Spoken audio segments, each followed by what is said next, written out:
오늘은 인도불교 사상과 역사, 그러니까 36번째 강의로 공견의 위험성과 이제설에 대해서 이제 말씀드리겠습니다. 이제 공견하면은 이제 공에 대해서 어떤 견해를 갖는 건데, 공을 하나의 세계관으로 쓰는 거죠, 세계관.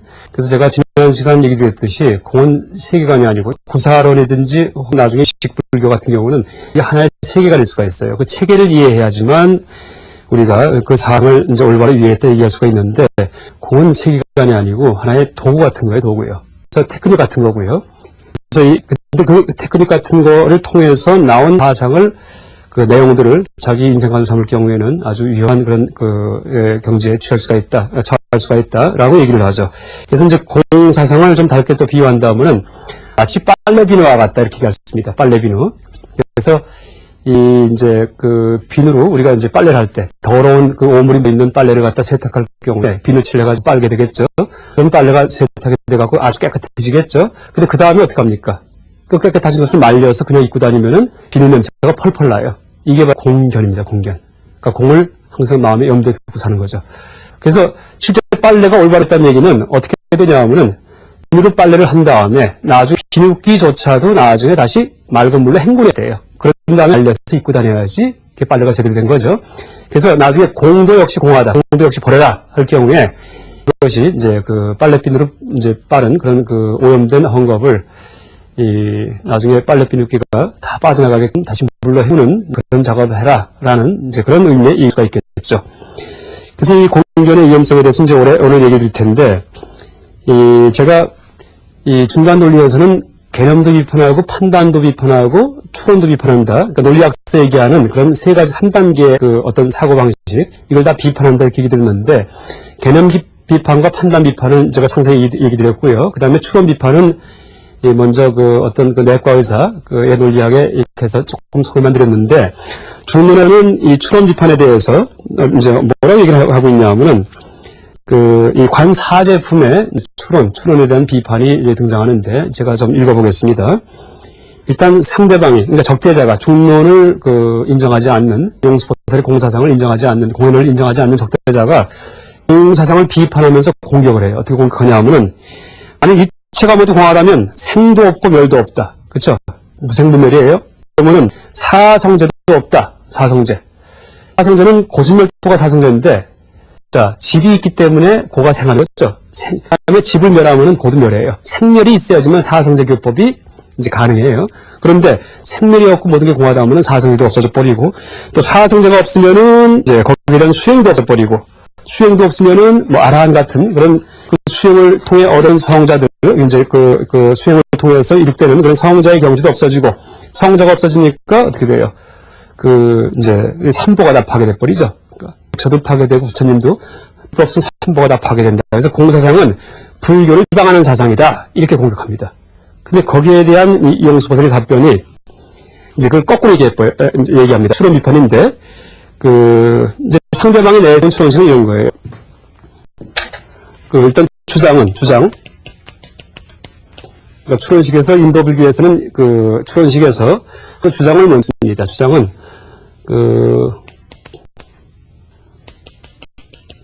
공사상은 삼보를 파괴한다. 혹은, 그 다음에 이유, 근거를 들죠. 왜냐하면 모든 게 공하기에. 이렇게 얘기를 해요. 여기에 대해서 용수포설의 답은 이제 뭐냐 하면은 불공, 공하지 않다는 거. 불공은 삼보를 파괴한다.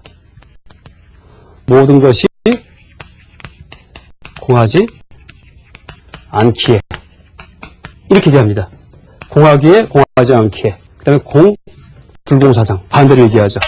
그래서 상대가 어떤 주장을 내세우면 반대 결론의 주장을 제시함으로써 상대 주장을 비판해버리죠. 이게 추론 비판하는 방식입니다.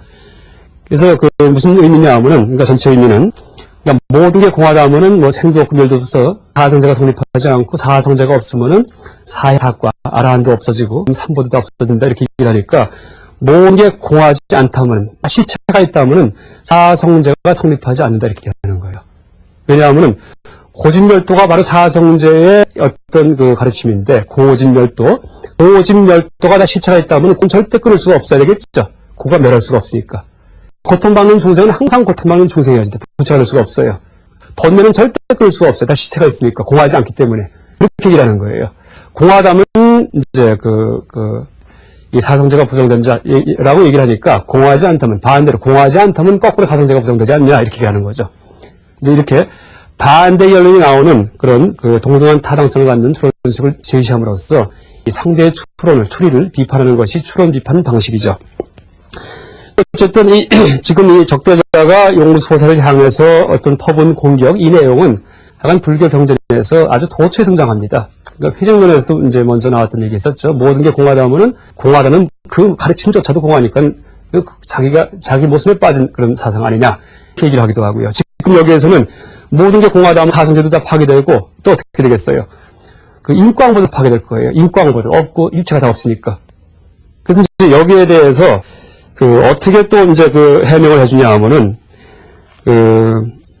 이제 뭐라고 얘기를 하냐면은 이제설을 내세요. 이제설 같은 우소설께서. 그래서 뭐라고 얘기하냐면은 부처님 가르침은 다 이제, 지인제와 속제죠. 이제가.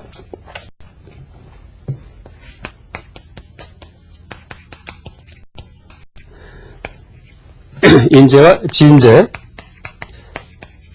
그 다음에 이제 속제. 지인제는 승의제라고 얘기를 하기도 하고, 혹은 이것은 제1의제 이렇게 얘기를 합니다.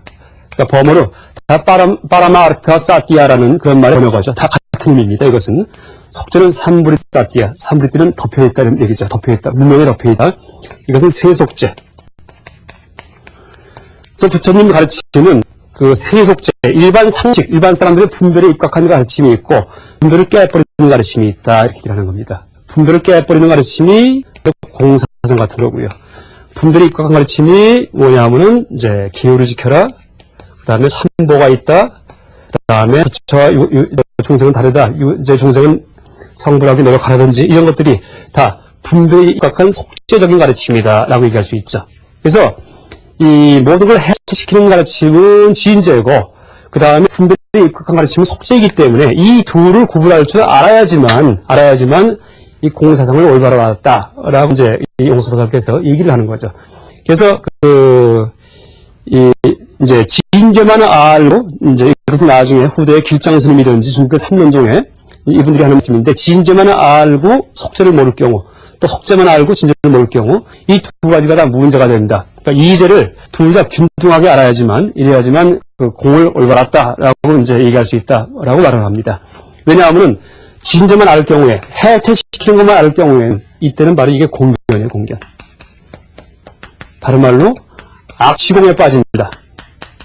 악취공은 나쁘게 공을 취했다. 취는 이게 파악하다. 모습을 있다, 소리났다. 그러니까 공을 나쁘게 파악한, 그러니까 올바르지 못하게 파악한 그런 상태에 빠져버리는 거죠. 진제만 알 경우에는. 공만 터득하려는 거죠. 거꾸로, 진제는 모르고 속죄만 할 경우에, 속죄가 뭐예요? 계율 지키고, 이제, 그 다음에 남한테 많이 베풀고 하는 그렇게 착하게 사는 거죠. 이제 부처님의 가르침 중에. 이 제이기 때문에 속죄도 다 진리입니다, 진리. 속죄만 할 경우에는 절대 해탈 열반하지 못한다, 이렇게 해요. 아무리 계율 지키고, 아무리 남한테 많이 베풀어봤자, 윤회의 세계에서 하늘나라에 태어날 뿐이지, 절대 하늘나라, 인간계, 지옥 다 떠나버리는 그런 해탈의 경지까지 가지 못한다, 이렇게 얘기하죠. 그래서 지인제와 속죄가 균등하게 이루어져야지만 진정한 이제 해탈이 이루어진다라고 얘기를 하죠. 그래서 이게 나중에 이제 제가 육바라밀 설명할 때 얘기를 드렸지만은, 육바라밀에서 일부 보시바라밀이라고 할 경우에, 이게 보살의 행동 양식인데, 보살의 실천 방식인데, 이때 바라밀이 바로 진제입니다, 진제. 그리고 보시, 베푸는 것이 바로 속죄죠, 속죄. 그렇죠? 그래서 이 보살은 진속이 균등하게 살아가는 것이 보살이라고 하죠. 진속이 균등하게. 진제만 있어도 안 되고, 진제에 대한 조망만 있어도 안 되고, 속죄적인 실천만 있어도 안 돼요. 진제적인 조망하에 속죄의 실천이 겸비가 되어 있으면 보살이다. 둘 다 아주 균등하게. 진속 균등해야지 올바른 삶의 방식이다. 이렇게 얘기를 하죠. 무주상 보시할 경우는 무주상은 진제고, 보시, 베푸는 것은 속죄예요. 그래서 이 두 가지가 균등해야지, 그렇지 않으면은, 이제 아까 말씀드렸듯이 악취공에 빠지든지, 그러니까 공사상을 공부한다고 다 좋은 게 아니에요. 잘못 공부할 경우에는 자기 몸을 망치고 마음 망친다 이렇게 얘기하죠. 왜? 세속 윤리 도덕 없이 그냥 공만 염두에 둘 경우에 이때는 이제 오히려 사실 가치 판단이 상실돼 갖고 나중에 행동 규범도 다 상실돼 버리는 이제 그런 경제에 빠져버린다라고 얘기를 하죠. 그래서 이 공사상을 파악할 때 중요한 것이 두 가지가 있는데 하나가 공이 무엇인지 아는 거. 제가 지난 시간까지 쭉 설명했던 거고요. 또 하나가 이제설에 대한 정확한 조망을 갖는 거. 이렇게 얘기합니다. 그래서 우리가 공만 알아도 공을 옳게 알았다 얘기를 못합니다. 이제 공사상은 진제 차원이고 무슨 속죄가 있다라는 것, 분별에 입각한 그런 어떤 행동 규범이 있다는 것에 대해서 명확히 파악하고 있어야지 공을 올바로 알았다라고 얘기할 수 있습니다. 그래서 이 공사상의 위험성을 이 오소설께서 어떻게 경고하냐 하면은 이 중년의 제13품, 총 20질품으로 되어 있다는 얘기 드렸죠. 이 중에 13번째 챕터에서 뭐라고 말씀하시냐 하면은 위대한 성인께서는, 그러니까 부처님께서는 갖가지 견해에서 벗어나게 하시려고 공의 진리를 말씀하셨다. 그러니까 온갖 잘못된 세계관, 온갖 잘못된 종교관, 온갖 잘못된 인생관에서 벗어나게 하시려고 그걸 다 해체시켜 주려고, 그죠? 제각각의 인생관을 갖고 있죠, 사람마다. 제각각의 세계관을 갖고 있죠. 제각각의 종교관을 갖고 있으니까 서로 다툼을 하죠. 거기에서 벗어나게 하시려고 공을 얘기해 준 거예요. 그런 생각에 의해서 구성된 체계는 망고불변의 진리가 아니라는 얘기예요. 이제 공사상의 취지죠. 그랬는데, 그러나 만일 공이 있다는 견을 다시 갖는다면, 공견을 갖는다면, 공을 다시 세계관으로 삼는다면, 공을 다시 인생관으로 삼는다면, 그런 사람은 어떤 부처님도 교화 못하신다. 구제불리라는 얘기예요. 그러니까 오히려 그걸 열심히 공부했는데, 기본적인 심성의 정화 없이 관념적으로 공만 파악했을 경우에는, 그때는 어떻게 돼요? 탐심과 진심이 있는 상태에서 생각만 해체가 되니까 이것도 없고 저것도 없다. 그렇죠? 불도 없고 연기도 없다. 눈도 코도 없다. 이렇게 되니까 어떻게 돼요? 그 탐심과 진심과 교만심이 무차별하게 분출될 수가 있다는 얘기예요. 그것을 막행막식 이렇게 얘기하죠. 막행막식. 그래서 이제 오히려 이 불교를 공부하다가 이제 공에 대해서 잘못 공부할 경우에는 이렇게 자기의 몸과 마음이 이 잘못된 그런 길로 인도될 수가 있다라고 얘기할 수 있습니다. 또 하나 용서해서 또 어떻게 경고하시냐 하면은 관사제품 제24품인데요. 아까 이제 13품은 관행품이라는 것이고요. 관사제품에서는 이 공을 올바로 관찰할 수가 없어서 하근기, 둔근기는 자기 스스로를 해친다. 마치 잘못된 주술이나 잘못 잡은 독사와 같이 이렇게 얘기를 합니다. 그러니까 공을 아주 정밀하게 제대로 파악해야 되는데 공의 의미에 대해서 정밀하게 제대로 파악하지 못한 사람들은 그렇죠? 하근기, 우리가 대부분 다 하근기일 거예요. 하근기. 사람들은 자기를 해친다는 얘기죠. 잘못된 주술이나, 그러니까 주문을 갖다가 옳게 외울 경우에는 남도 병도 치료하기도 하고 여러 가지 이제 효과를 낼 수가 있는데, 여러분 선무당에 사람 잡는다 이런 답이 있죠. 그렇듯이 잘못했다가는 말하면 해치가 있어요. 자기가 해침을 당한다는 얘기죠. 아까 얘기했듯이 가치 판단만 상실되고 막행막식 이제 어떻게 행동해야 될지 모르는 그런 지경에 빠질 수도 있죠. 하나가 잘못 잡은 독사와 같이 독사를 잡으려면은 밑에를 딱 잡아야지는 물리지가 않죠. 그런데 꼬리를 잡아봐요. 내가 물려버려요. 그렇듯이 공에 대해서 잘못 이해했을 경우에, 그죠? 공견을 가질 경우에, 공을 갖다가 자기 인생관, 아무것도 없다, 선도 악도 없다, 이걸 실제 행동범에, 실천규범에 이길 경우에, 그죠? 이럴 경우에, 이때는 이제, 이 독사에 물리듯이, 이 공이 사람을 오히려 해줄 수가 있다, 이렇게 얘기를 하죠. 그래서 이런 용수보살의 가르침은 용수보살만의 주장이 아니고, 이제 이 경전 중에 가섭소문경이라는 경전이 있습니다. 여기에서도 부처님께서 아주 심하게 경고하시는 그런 내용이죠. 그래서 가섭소문경의 이 공의 위험에 대해서 경고하시는 부처님의 말씀을 제가 인용을 해보겠습니다. 가섭이여, 가섭소문경입니다. 가섭이여, 공성을 부정적인 것이라고 잘못 이해한 사람들, 이들을 나는 버림받은 사람들이며 엎질러진 물과 같은 사람들이라고 말한다. 허무주의자의 공을 세계관으로 삼는 그런 허무주의에 빠지는 것보다 차라리 수미산 같은 엄청난 아견을 즐기는 것이 낫느니라. 상관이라는 얘기예요. 내가 있다는 생각하에 착하게 살고 기운 잘 지키고 남한테 많이 베풀고 이게 낫다는 얘기예요. 그나마 공견에 빠지는 것보다는. 어째서 그러한가? 가섭이여, 공성은 모든 견해에 대한 해독제이니라. 모든 인생관 세계관을 해체시켜주는 해독제라는 얘기죠. 공성 그 자체를 하나의 이론으로 오해하는 사람은 구제할 수 없다고 나는 말하느니라. 이는 마치 환자를 치료하기 위해 투여되어 그의 모든 질환을 치료하지만 그냥 몸속에 남아있어서 위장을 해치는 약과 같느니라. 그러니까 공만 파악한 사람들은, 그렇죠? 약만 자꾸 먹다 보니까 약이 몸을 해치겠죠? 그런 거랑 똑같다는 얘기죠. 가섭이여 그대는 이때 환자가 치료되었다고 보느냐. 그렇죠? 약만 몸에 와 있을 때. 아니죠. 약 때문에 병이 드는 거죠. 공병이 이 공견 혹은 악취공을 이 바로 공병이다. 공사상 공부하다 병이 들었다. 가치 판단만 상실됐다. 이렇게 얘기를 하죠. 공병이다. 갑이여 공성도 이와 같아서 모든 독단적 변해들 온갖 세계관 인생관에 대한 해독제이다. 그러나 나는 선언하노니 공성 그 자체를 하나의 이론으로 온 사람은 치료할 수 없느니라. 구제할 수 없다는 얘기예요. 그래서 이게 이 공에 대해서 실제는 우리가 공사상 공부하려면 철저하게 세속적인 선행, 그러니까 일반 사람들이 상식적으로 봐서 착하다, 올바르다, 진짜 존경할 만하다 하는 그런 도덕적 품성이 철저히 이루어진 상태에서 거기에 공의 생이 들어가는 거예요. 그렇게 어떻게 되겠어요? 내가 착하게 살면서도 착하다는 티를 안 내요. 그런 의미에서의 공성이에요. 내가 계율을 잘 지키면서도 계에 대해서 힘들지가 않아요. 계의 적의 실체가 없기 때문에. 이런 의미에서 공성이지 계를 파하고 착함과 악함을 구별하지 못하는 이것이 절대 공성이 아니다. 아니다. 라고 얘기할 수 있습니다. 그래서 이 공에 대한 이제 우리가 이해 방식을 제가 조금 정리하면 네 가지로 정리할 수가 있는데요. 이것을 제가 대지도론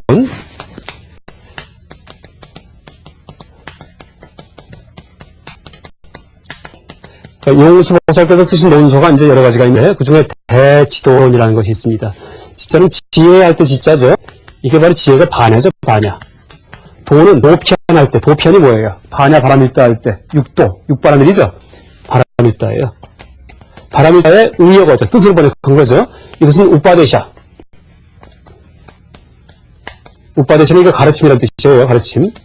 대쉬함을 가르치다는 뜻인데 이 논서가 총 100권 정도 되는 아주 엄청난 분량의 논서인데 이게 바로 대품 반야경, 반야경의 종류가 여러 가지가 있어요. 그 중에 대품 반야경에 대한 주석서입니다. 그러니까 용수보살께서 지으셨다 이렇게 얘기를 하는데 현대 학자들 중에는 이게 용수보살이 지으신 게 아니고 다른 분이 지은 게 아닌가 이렇게 이제 주장하는 그런 서양 학자들이 있죠. 근데 왜냐하면은 이 내용 중에 지인나라에서는 이렇게 말한다든지, 그 당시 구마라지 법사가 이 대지도를 번역하셨는데, 활동하신 그 나라가 지인나라죠. 그런 말들이 막 들어가 있어요. 그러면 이것은 용수보살이 지인나라를 어떻게 아느냐 하면서 이것은 다른 분의 논서다 얘기하는데, 그게 아니고, 용수의 논서인데, 구마라지 법사가 번역을 할 때 써서 번역하는 게 아니에요. 입으로 이제 구성을 하시죠. 이제 입으로 이제 낭독하시다가 설명이 필요한 부분이 있을 경우에는 그때 이제 설명하시죠. 그것까지 전부 번역이 됐기 때문에 이게 이제 그런 말들이 많이 첨가가 되어 있죠. 그래서 용수보살께서 지으신 실제 논서인데 그 안에 구마라지 법사 번역자인 이분의 가필 집어넣은 글들이 많이 들어가 있는 논서다라고 우리가 이제 대략 이해를 하죠. 그래서 이 대지도론에서 이 얘기 나오는 그런 이 공에 대한 조망과 그 율계에 대해서 제가 좀 종합을 해서 네 가지로 설명을 드려보겠습니다. 이 공에 대한 조망이 일단 자아가 공하다. 이게 무아를 터득하는 거죠. 아공이죠, 아공. 또 법이 공하다. 그러니까 부처님의 가르침이든지 그 가르침은 개념이 설치되기 때문에 개념이든지 이게 다 법이죠. 혹은 그 가르침들은 색수상행시에다 세상을 이루고 있는 구성 요소죠. 요소도 되고요. 요소, 개념, 가르침 이게 다 법입니다. 같은 의미죠.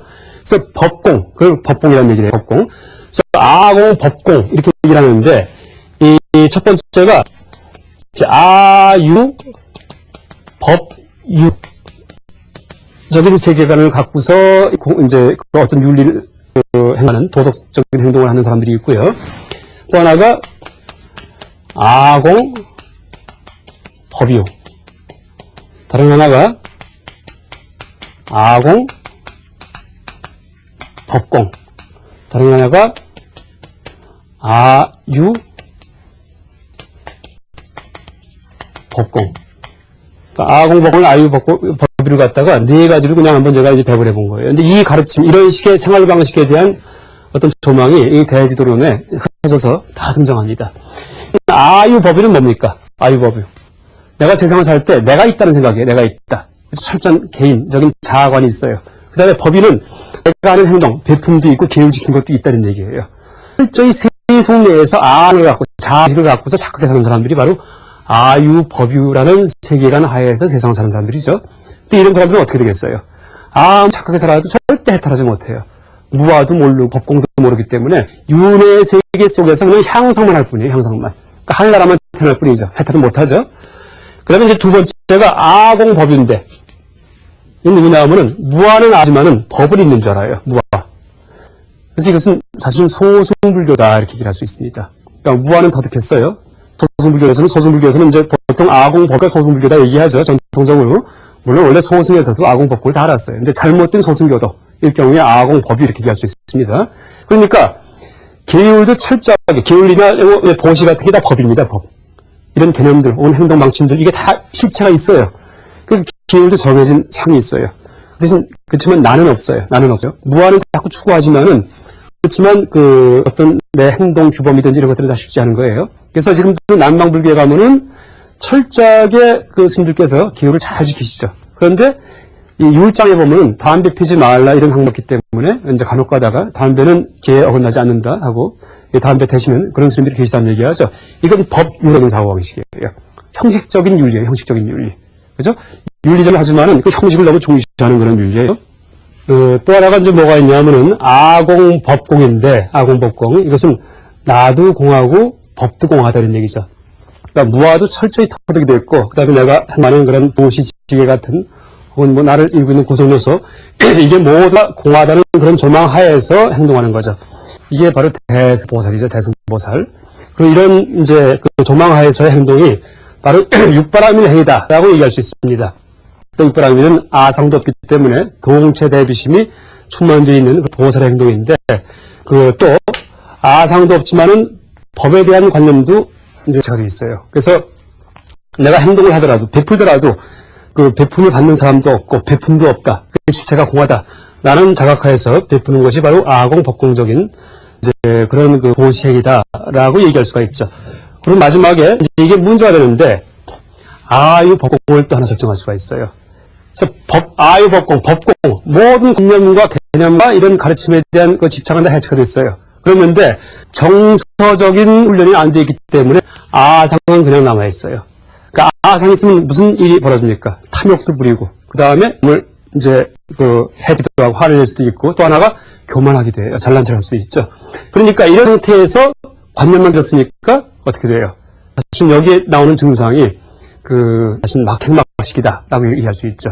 그래서 불교인임에도 불구하고 그 관념 속에서 바뀌어졌으니까 말로는 부처님 가르침을 공에 대해서는 이것만 얘기할 수가 있어요. 그랬는데 그 행은 사실 귀감이 되지 못할 만한 그런 행동을 하는 놈들이 바로 아유법공적인 그런 이제 그 잘못된 그 불교이다라고 얘기할 수가 있죠. 그래서 아까 제가 그 용수보살의 중론에서도 이 공사상의 위험성에 대해서 그 독사를 잘못 잡는 경우, 주문을 잘못 외는 경우에 비유해서 그 설명했다는 그런 그 말씀을 드렸듯이 이 공사상이 참 훌륭한 사상이고 불교의 부처님 깨달음의 근본에 가까운 그런 사상이라고 얘기할 수가 있음에도 불구하고 우리가 이것을 공부하기 위해서는 그 사전 단계에서 아주 수많은 이제 그 심성훈련이 그 선행되어야 된다라고 얘기할 수 있습니다. 그래서 이렇게 그 이제설 아까 이제 말씀드린 이제설에 의해서 우리가 불교를 파악할 때 그 공사상은 당연히 우리 파악해야 되지만 그러니까 세속적인 어떤 윤리, 계율, 혹은 보시, 베품, 이런 세속적인 도덕성, 이것도 철저히 갖추고 있어야지만 진정한 보살이다라고 얘기할 수가 있죠. 그래서 이 중간사상, 혹은 공사상, 반의 공사상에서는 이러한 이제설에 입각해서 부처님도 이신설을 얘기합니다. 부처님도. 무슨 얘기냐면 보통 여러분들 법신, 보신, 화신이라는 말씀 들어봤을 거예요. 그러니까 부처님이 세 가지 측면이 진리 부처님, 그다음에 보신, 과보 부처님, 이제 그다음에 한 분이 화신, 석가모니 부처님처럼 몸으로 나타난 부처님이시죠. 그런 식의 삼신설은 세 분의 부처님을 말씀하신 경우는 이거는 유식불교에 와서 이제 등장하는 거고요. 중간사상 혹은 공사상, 이 반야공사상에서는 이신설을 얘기하죠. 한 분이 법신이고 한 분이 화신이죠. 그래서 이 법신은 지인제로서의 부처님이고 화신은 이제 속죄로서의 부처님입니다. 그래서 우리도 우리에게 불성이 있다고 할 때, 부처님의 성품이 있다고 할 때, 그것을 성숙시켜야지, 자꾸 있게 만들어야지 우리가 나중에 이제 부처님이 되겠죠. 그럴 경우에 두 가지 측면을 다 익혀야지 된다, 이 얘기를 하죠. 그래서 하나가 우리 몸에 있는 법신, 진리 부처님도 익혀야지 되고, 진리 부처님도 성숙시켜야지 되고, 또 우리 몸인 이 화신도 익혀야지 되죠. 그래서 법신을 성숙시키는 방법은 그에 대한 조망을 철저하게 하는 거예요. 상구불이 하는 거죠. 또 하나, 화신을 익히는 방법은 뭐냐면 인과응보의 세계에서 철저하게 선행을 하는 거예요. 그러니까 고덕을 쌓는 거죠. 그럼 나중에 이 속죄적인 공덕이 복으로다가 쌓이고, 복으로다가 진재적인 조망이 이제 지혜로 다 쌓여가지고서 복과 지혜가 부족한, 복의 양족존할 때 복과 지혜가 부족한 이제 부처님으로 나중에 나타난다라고 얘기를 하죠. 그래서 이 공덕신이 바로 화신이죠. 화신.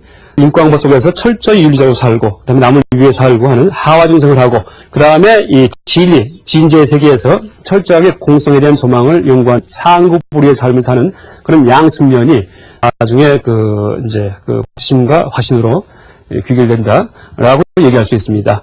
오늘까지 제가 이 공사상을 논리적으로 설명하는 그런 중간사상에 대해서 얘기를 드렸고요. 그러니까 다음 시간부터는 중간 이후에 발생하는 그런 유식불교, 유식사상에 대해서 설명드리겠습니다.